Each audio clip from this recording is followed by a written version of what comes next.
మరి మీరందరూ పెద్దవాళ్లే ఉన్నారు ఇక్కడ. మన చుట్టుపక్కల ఉన్న మన పిల్లలతో పాటు మన పిల్లలందరినీ మనం ధ్యానం చేయించాలి. మనసుకు బానిస కాకుండా మనసుని మాస్టర్ చేయాలి. మాస్టర్ మైండ్, మన మైండ్ని మాస్టర్గా చేయడం, ప్రతిరోజు దానికి చేయవలసింది ధ్యానం. జీవితం అంటే సక్సెస్ కాదు, స్ట్రాంగ్ లైఫ్. సో స్ట్రాంగ్గా మన లైఫ్ని మనం లీడ్ చేసుకోవడానికి కావాల్సినటువంటి అంతర్గత శక్తుల్ని మనం ఉపయోగించుకోవడం. సో శరీరము, మనస్సు, బుద్ధి, ఆత్మ వాటి యొక్క సంయోగం కోసం మరి ప్రతినిత్యం మనం 5 ఫింగర్ కాన్సెప్ట్ ఏదైతే ఉందో దాన్ని ఆచరించడం, మన చుట్టుపక్కల ఉన్న వాళ్ళందరికీ ఆచరింపజేయడం. So discipline and youth aware, యూత్లో అవేర్నెస్ తీసుకురావడం. సో ఒక స్వామి వివేకానంద ఒక 10 మందిని నాకు యువకుల్ని ఇవ్వండి, నేను ఈ దేశాన్ని బాగు చేస్తా అన్నాడు. మరి ఈ రోజున మన చుట్టుపక్కల ధ్యాన విద్యార్థులుగా ఎంతమంది వివేకానందలు ఉన్నారు? మరి ఈ ప్రపంచాన్ని మరి ఏదైతే స్వామి వివేకానంద చెప్పాడో చేయడం సాధ్యం అవుతుందా కాదా? అవుతుంది.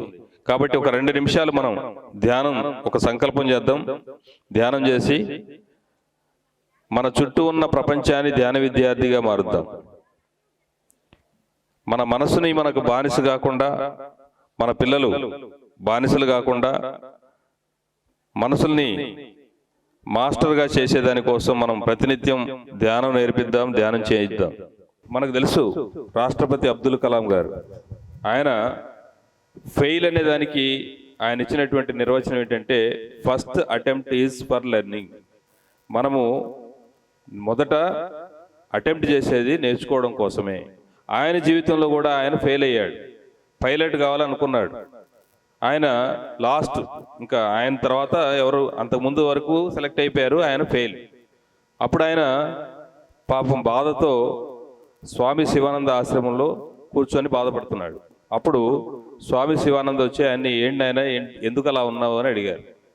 అప్పుడు నేను ఏదైతే అనుకున్నానో అది నేను సాధించలేకపోయాను, నా జీవితం ఎందుకు, ఇంకా నా తల్లిదండ్రులు వాళ్ళు ఎంతో ఆశపడి ఉంటారు, మరి నేను అనుకున్నది నేను ఫెయిల్ అయిపోయాను అంటే, అప్పుడు ఆయన ఏం చెప్తారంటే, ఇది ఫెయిల్ అయింది అంటే దీనికంటే ఏదో ఉన్నతమైనటువంటి పదవి నీ దగ్గరకు వస్తుంది, నువ్వు బాధపడాల్సిన అవసరం లేదు, నువ్వు చేయాల్సిన పని వేరే ఉంది. మరి మనందరికీ తెలుసు ఈరోజు ఆటమ్ ఎనర్జీ, మరి మిసైల్స్లో ఇంకా అనేక పరిస్థితుల్లో దాన్ని కనిపెట్టి మరి ఎన్నో విస్తృతమైనటువంటి ప్రయోగాలు చేసి గొప్ప సైంటిస్ట్గా ఎదిగారు. అలాగే భారతదేశానికి రాష్ట్రపతి అయ్యారు. ఇంకొక సందర్భంలో నిజామాబాద్లో ఒక అమ్మాయి, ఒక మేడం, ఆమె ధ్యానం చేస్తుంటారు. ఆమెకి ఒక టీచర్ జాబ్ వచ్చింది. ఎప్పుడు వచ్చింది అని అంటే, ఇంటర్వ్యూకి అటెండ్ అవ్వాల్సిన 2 రోజుల తర్వాత వచ్చింది లెటర్. నాకు ధ్యానం చేశాను కానీ నా జాబ్ రాలేదు, వచ్చినా కూడా నాకు ఇప్పుడు ఈరోజు ఉపయోగం లేదు. ఆ లెటర్ పట్టుకొని వెళ్తే నీ టైం అయిపోయిందని చెప్పారు వాళ్ళు. ఎందుకు, నాకు ధ్యానం నాకేం చేసింది అని బాధపడుతూ ధ్యానాన్ని ఆపేసింది. అప్పుడు నేను వెళ్ళినప్పుడు నాకు ఇది చెప్తే, అమ్మ ఇది నీకు రాలేదు, ఎందుకంటే నాకు అంతకుముందు చదివిన ఈ స్టోరీ గుర్తుండి నేను ఆమెకి చెప్పాను, ఇది రాలేదంటే భవిష్యత్తులో నీకు ఇంకేదో మంచి ఉద్యోగం వస్తుంది, నువ్వేం టెన్షన్ పడాల్సిన అవసరం లేదు అని చెప్పేసి నేను ఆమెని మోటివేట్ చేశాను. ఆ తర్వాత మళ్ళీ ఆమె ప్రయత్నం చేసింది. ఆమెకి మరి IAS ర్యాంక్ వచ్చింది. తర్వాత కలెక్టర్గా భద్రాచలంలో జాయిన్ అయింది. సో మరి ఫెయిల్ అనేది జీవితంలో, ఫెయిల్యూర్స్ అనేవి వస్తుంటాయి, వచ్చినా కూడా ఫెయిల్ అవ్వడం కాదు, నేర్చుకోవడం కోసమే నిరంతరం నేర్చుకుంటూ ఉండాలి.